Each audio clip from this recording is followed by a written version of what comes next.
Hey everyone, my name is Chloe, and today I'm here to do the Cupid Book Tag. So I saw this on Bookable, Heather from Bookable's channel, and I think the original creator is Noelle Gallagher, but I will link both down below so you can check it out. So this is a Valentine's Day book tag, and you guys, I loathe Valentine's Day. I really do not like the Hallmark holidays, but now as a mother, like I just see any excuse to make my girls feel loved and to celebrate and to do something kind of out of the ordinary. I definitely take advantage of it. So the idea of Valentine's Day has definitely shifted for me as a mom, and now I'm actually kind of excited about it. So from February 1st until February 14th, I've been putting hearts on their door every day that say reasons I love them and like thank you Pinterest. But I am like kind of excited. We have heart-shaped cakes and all the things. So let me know if you celebrate or if you're kind of a hater, because I'm definitely both. Like Jeremy and I don't think we'll do a single thing. I hope not anyway.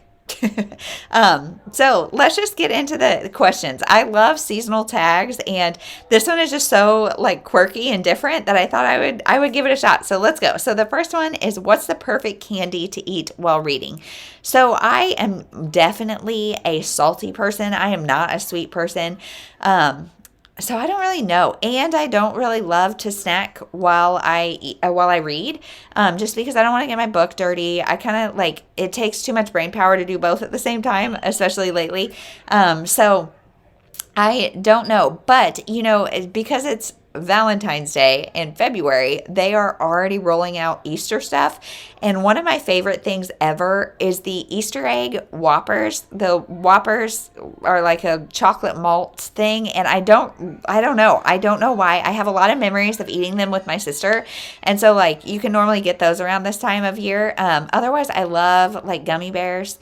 So, and that's not messy. So I would say probably gummy bears, maybe, huh? Next is, what is a song that reminds you of your favorite romance or just your favorite romantic song in general? So I have so many. I love a good love song. You guys, I love a good love song. And if it's by a like 90s, 2000 pop band, even better. But I will say for this answer, I'll say, Jeremy and I's wedding song was, When I Say I Do, I think is what it's called. When I Say I Do by Matthew West. And it is so good. It is so good. It's about like, just, I would play it here, but I don't know how to without copyright issues. So look it up on YouTube. It is just so good. And it's such, like, it brings so many, like, tears to my eyes just because it reminds me of our wedding and of wedding planning and, like, just the whole process. And it's so, like, the whole idea of falling in love and choosing somebody for life, that is so, like, I don't know. It's just, it's intense. It's emotional, but it is so good. Next is, if you were to go on a perfect reading date, where would it be? It could be somewhere across the world. So that's interesting. I've never heard of a reading date. I am married to a non-reader, so I don't think this date would be with my husband. So I'm going to say something that my sister and I actually did. And I can't remember exactly what year this was or if she had kids yet. I think she did. Because she's 9 years older than I am. And so I think she had kids already, and I was maybe fresh out of college or somewhere, or in college maybe. I don't know. Long story short, we went to Lake Geneva, Wisconsin, and we just had a few days of girl time, and we got in a routine. Every morning we would read, and then every afternoon we would read, and it was like a low-key reading retreat, but then we also did other fun things. And I remember like we would start a new book and we would be like, okay, nobody can interrupt me for the first 50 pages. That's when I'm going to see if I like it or not. And just the other day, she was up here for my daughter's birthday, and I was like, gosh, do you remember that trip and just how great it was? Like, it was really just a reading retreat, and like now it's just so much chaos, and she's got teenagers, and it's just, it would not happen now. But that, like, if I could time travel back and do that again, or time travel forward when everybody's a little bit older and do that, I think that would be my ideal. Just somewhere beautiful by a lake with my sister reading. I think it would be so fun. Next is, what's the best friendship you've read in a book? So I don't know, because things I love in a romance, I love the friends to lovers trope. It is my favorite, not my favorite, but one of my favorite tropes. And I love women's fiction about groups of women who are really good friends. So I feel like I have like 1,000 answers for this, but I'm going to say 2. So women's fiction, I would say Firefly Lane by Kristen Hanna. You guys, this one, I know a lot of people don't love it. I have not seen the show, movie, whatever it is. I have no idea what the adaptation is like. And the second book, the like sequel, is terrible. Don't read it. But the first one is so good. And it's kind of like gives you Beaches vibes. And they are like best friends from the time that they're tweens maybe, all the way until like middle-aged times. And it's so heartbreaking, but so good.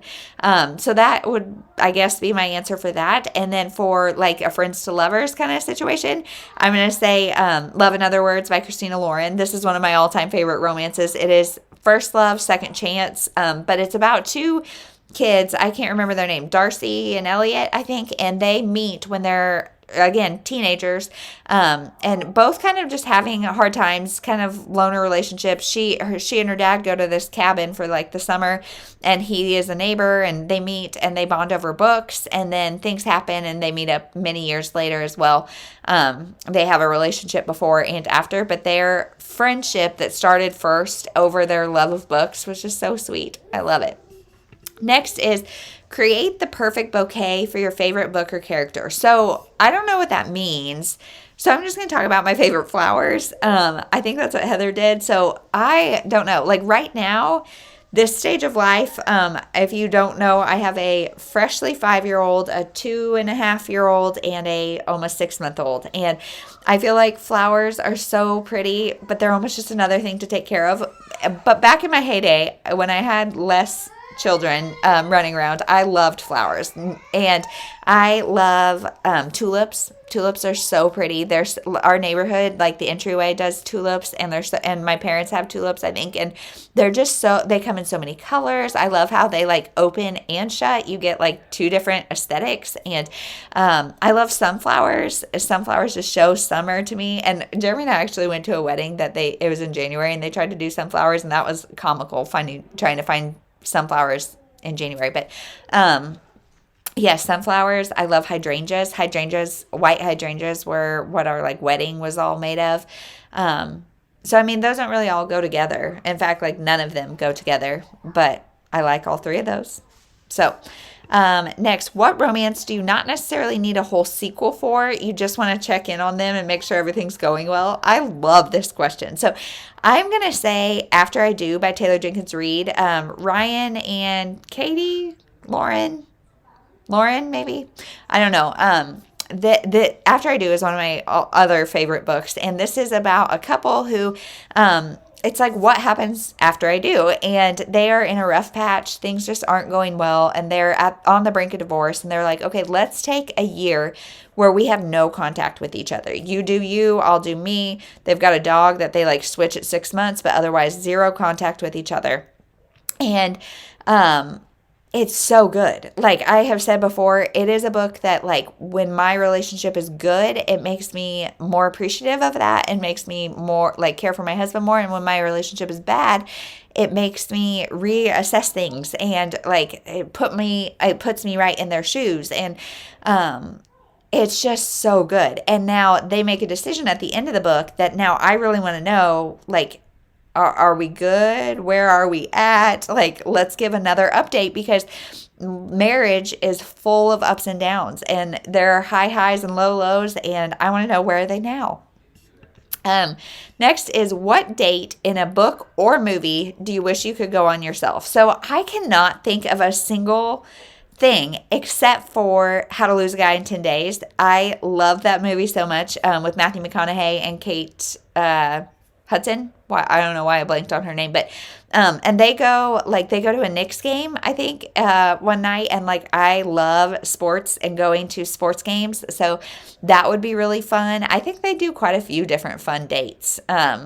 So maybe the dates from that, even though there's like bantery, not the best chemistry between the two, but yeah, maybe that, going to a sports game and dinner sounds fun.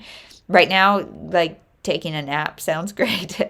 So I feel like I'm the worst. Like, I'm heartless on things, and like I'm the worst romantic right now because we are just in the thick of little kids, and so romance is not strong in our house. But what's your favorite nickname from a romance? I don't know, because I'm not a fan of pet names. Again, the anti-romantic. My husband is definitely more romantic than I am. I'm the one that will forget our anniversary and all of that. So I don't know. We don't really have any pet names for each other. I can't think of any that are like really great.